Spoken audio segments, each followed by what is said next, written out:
Today, we're diving into one of the most significant and, frankly, most intense tribal uprisings in Indian history, the Santal Hole of 1855.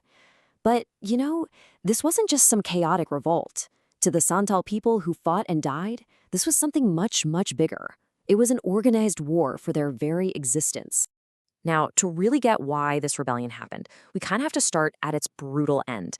The British response was absolutely merciless, and it's estimated that over 15,000 Santals were killed. That number, it's just staggering. It's not a statistic. It tells you that this was a desperate fight for survival, a conflict that was pushed to the absolute edge. All right, so here's how we're going to break it all down. First, we'll look at how the rebellion was officially declared. Then we'll dig into the so-called unholy trinity of oppression that really fueled the fire. After that, we'll see how the war itself unfolded, look at the brutal British suppression, and finally explore the powerful legacy of resistance that, believe it or not, still echoes today. Okay, let's start at the very beginning, the moment the rebellion became official.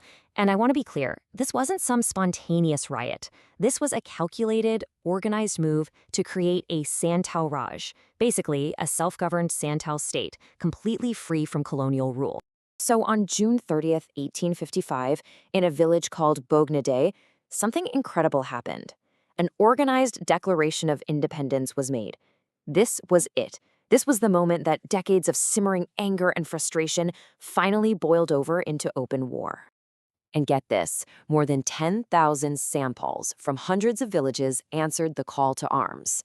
They were mobilized by four brothers, Sidhu, Kanhu, Chand, and Bair of Murmu, who stood up and declared an immediate end to British rule and the entire exploitative system they had built. And this was truly a family affair. It wasn't just the four brothers. Their two sisters, Fulo and Jano Murmu, played absolutely crucial leadership roles.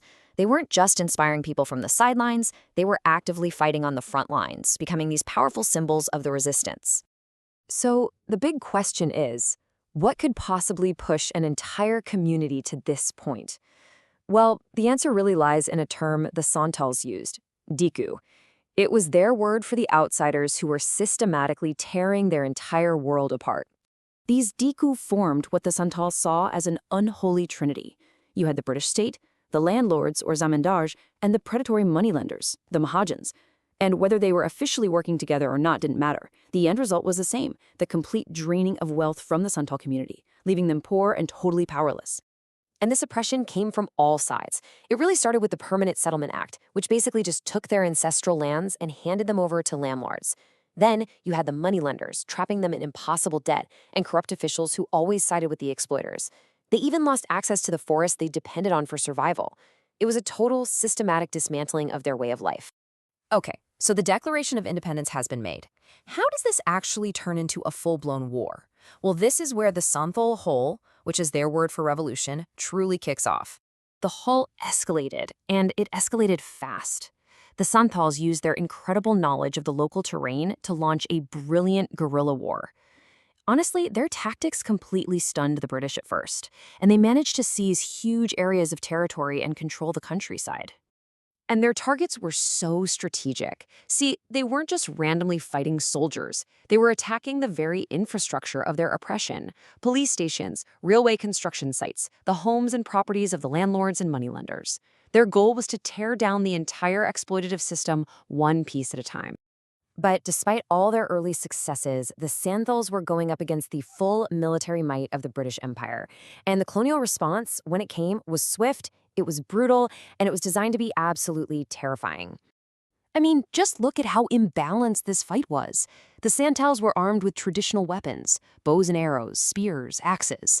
They were facing a modern colonial army that brought firearms, heavy artillery, and even war elephants to just completely crush their resistance. Once the British declared martial law, the suppression became merciless. They weren't just trying to win a battle. They were trying to make an example of the Santals. Entire villages were burned to the ground. After months of really brutal fighting, the leaders, Sidhu and Kanhu, were captured and publicly executed.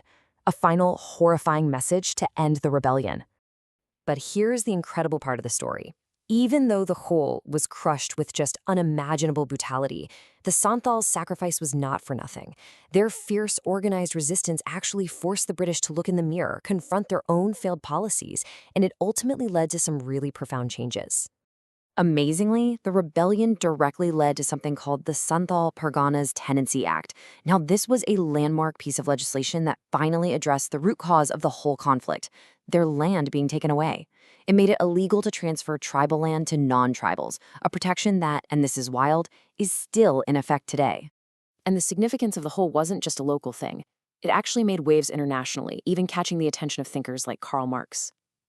Now, obviously, the language he used, calling them a half-savage tribe, totally reflects the prejudices of that era, but he correctly identified the rebellion for what it was, a major organized revolution against colonial rule.